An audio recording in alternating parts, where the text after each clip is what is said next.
Joining us now is Jamil Jaffer, National Security Institute founder and executive director. Jamil, welcome. Thanks, Mike. So you've got Rubio and Witkoff in Geneva, talks underway about a possible deal. How optimistic are you at this stage? Well, look, this is a hard deal for President Zelensky to take. It requires him to give up significant portions of his territory, including the part that was invaded under President Obama by Vladimir Putin back in 2015. Also requires him to cap his military, to agree to never join NATO, but in the Ukrainian constitution, to agree to never have NATO troops stationed on his territory. I mean, there are a lot of things here that would sort of prevent you from having what we typically call a country, even deciding the size of your own military. So it's his choice is accept U.S. backing, get the deal done, give up U.S. support, and go down in history as you know, the guy who gave up Ukraine as the Ukrainian president. Yeah, it's got to be a very tough spot for him when you talk about giving up territory to the big bad bully in Russia. But he's also losing thousands of people as well. So it seems like he's in a bad position either way. He is. He's in a very difficult position. And the question now is, what does an actual deal look like, right? If President Trump is now saying, this isn't my final offer, it was a little unclear over the last couple of days. It did seem like the president said or told his Secretary of State to put pressure on Zelensky to do this deal by Thursday, or we're going to pull support, we're going to pull intelligence support, we're going to pull military equipment. Looks like that's no longer the deal. Looks like we're going to negotiate. But the question is, what does a real deal look like? What is something that Ukraine and Russia can both agree to? Not clear that there's real deal space there.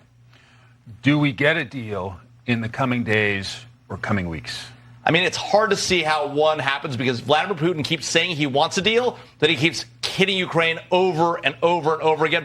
President Trump has seen this story before. You know, President Obama once said that he could do a deal with Putin if he just gave him a little more time after the election. President Bush famously said, I could see into his soul. President Trump seems to trust Vladimir Putin for some reason, even though every time he's gone in with a deal, Putin has backed off and attacked Ukraine more aggressively. The question is, will President Trump force Vladimir Putin to the table and make him do a deal? Right now, it's putting all the pressure on Zelensky. We'll see how it goes. All right, to another hot spot and a devastating issue, the abduction of Christians and the persecution of Christians in Nigeria. The latest, more than 300 children and a dozen teachers abducted from a Catholic school in the recent days.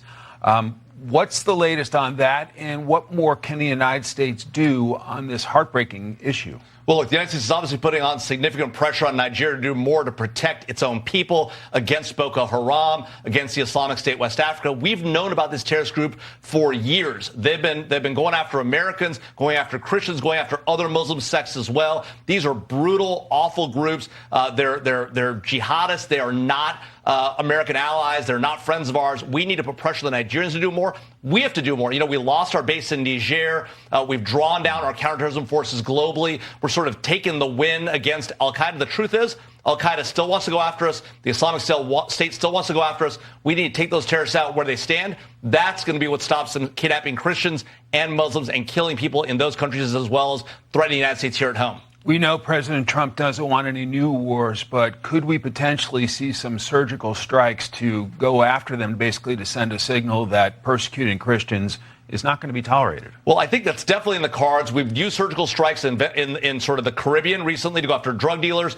We've used surgical strikes in the past against Iranian threat actors. We've used them against the Houthis as well. It makes sense to go after al-Qaeda around the globe and the Islamic State.